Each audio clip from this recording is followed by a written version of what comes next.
sitting in the shed and breakfast tonight, just hanging out. Had to get this place at least straightened up to be able to do some videos and work on some of these upcoming projects.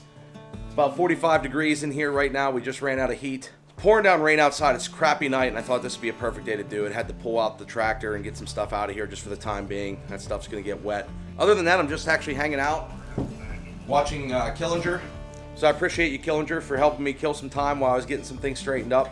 He has a really cool channel, so if you're into axes and working with leather and making sheaths and stuff like that, he has a lot of information on his channel. So tonight we're gonna hang out in the garage, look at a couple chainsaws, and just go from there. But I do have a question if anybody can help me.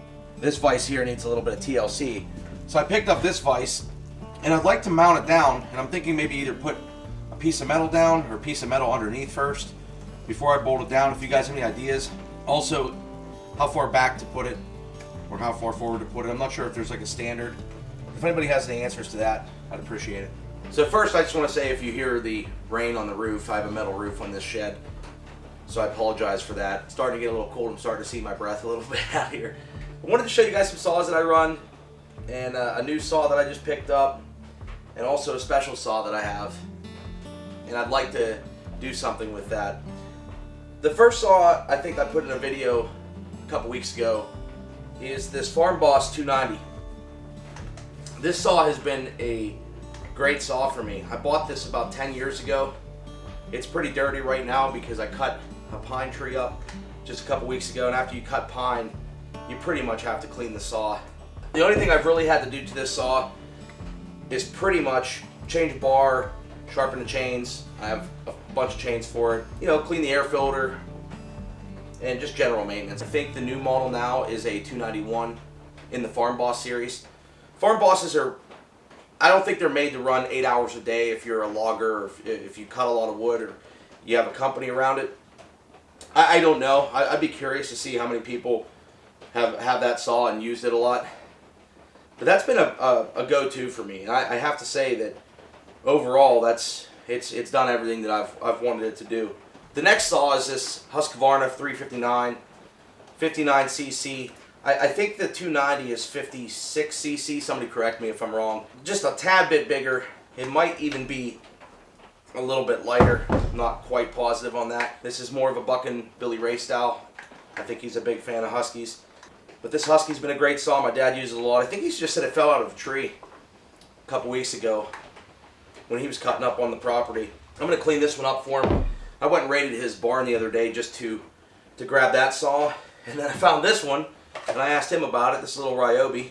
I think it's about 150 bucks.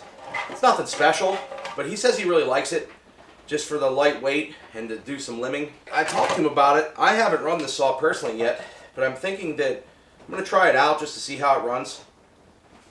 It's not going to have a lot of power. It's 37cc, I believe. It's a 3716 Ryobi, so I'm going to guess it's 37cc. Plastic-ish type of handle, so it feels a little bit, maybe there's like a, yeah, I think it's just like a plastic handle, but other than that, probably wouldn't be bad for just doing some limbs. So I'm going to run that saw, and then I just picked up a Stihl MS 462 CM with the M-Tronic system. This saw is brand new. Got a pretty good deal on this saw from my local distributor, and I actually talked to them about maybe doing some videos on some different saws that they have. The one guy owns some property and has a bunch of the saws, so I pretty much can get some access to anything. But this saw is sweet. 25-inch bar on it. I can't wait to run this saw. I was hoping to go out, but the weather hasn't been cooperating. And I'm not just going to go out and cut in the rain and split wood and stuff in the rain if I don't have to. I don't mind snow as much. Snow's not too bad, but I'm not really brand loyal, as you can tell. I'll run about any saw out there. They all have their plus and minuses, but the experience I had with the Stihl, I started cutting wood when I was like 12. My next door neighbor, Barry, I worked with him from the time I was 12 until about, and pretty much until the time he passed away, cleaning out his backyard. In my next video, I'll show you a little bit of that area that we cleaned out. So I've dropped a lot of trees, and he had a couple old Stihls. He also had a couple even older saws, maybe like 1970s. And I kind of grew up with the Stihl in the blood. So I think it's like a Ford Chevy thing. And I decided to pick up the new MS 462 I wanted to go a little bit bigger for dropping trees, have a little bit more power, bigger chain, more cutting power, and that's kind of why I picked that up. So I'm real excited about that. I hope to do some videos on that. And the last saw is a special saw, and I want to throw a little shout out to Ironhorse because I'd like to see if you could help me with this. Ironhorse Chainsaws. I believe he's in New York, but I could be wrong. Really cool channel, really great message. Guy that seems to know a lot about a lot of things. Ironhorse, I appreciate that story that you shared the other day. I thought that was a great video. I think I left a comment on it for you. This saw here is a Craftsman 2.1, old school. I think it's 1970s. It still has a serial number on. It needs a spark plug. But this was my grandfather's saw. You know, it turns over nice, I would say. It's missing the top cap for the choke. Self-oiler, which seems to press down okay.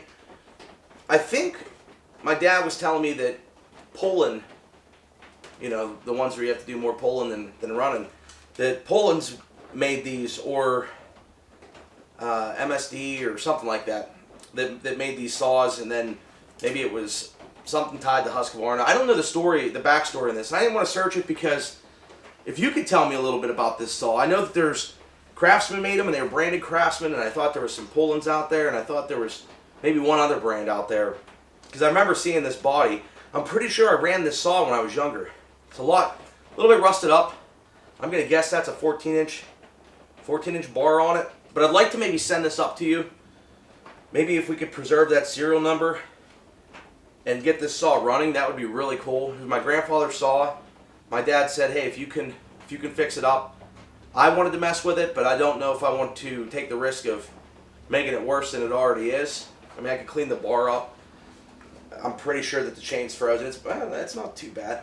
But it's been sitting in the barn for ever. But I'm thinking about sending it up to you, man.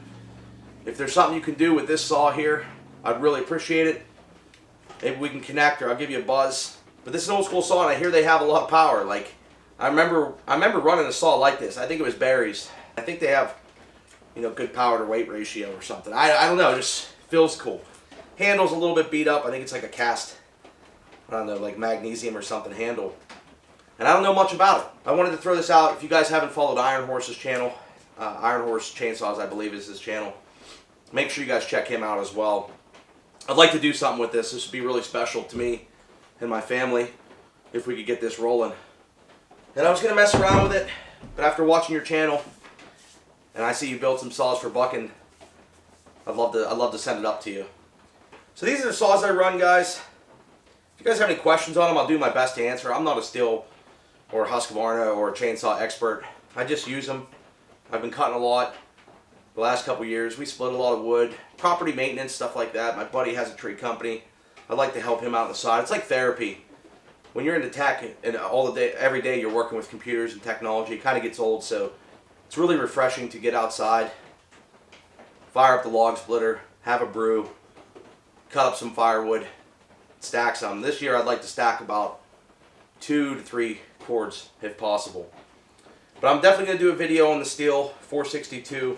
If you guys want to see anything specific, please let me know. I got 2 good videos coming up that I'm really pumped up about. I think they'll be fun videos. I spent a little bit more time. I just had to throw something together. I really want to keep up to date with the channel. I think I'm going to put forth a little bit more effort. And I'd appreciate if you guys could subscribe. I really would. It's very helpful. I know my videos are random, but I invite you to my house, my garage, anywhere, you know, whatever you guys need. If I can be of help to you guys as a regular homeowner, I'd love to help you. But these are the saws that I've run. I've had great experience with Stihl. I've had great experience with Husky. I'm hoping that this new 462 is the way. I was going to wait for the 500i that they can't get. My dealer only ordered 2 of them, and they're not here yet. He checked this past Friday to see if they were available, and there was no updates. That saw I've been seeing some pretty good reviews on. Who knows if it'll stand the test of time. So it was a comparison between the 462 and the 500. So as soon as the weather breaks in the next couple days here, I think it's supposed to go back to a semi-normal winter. As soon as the weather breaks, we're going to fire these up. We're going to run them. If you guys want to see anything specific, let me know. Again, I appreciate it. Thank you for watching.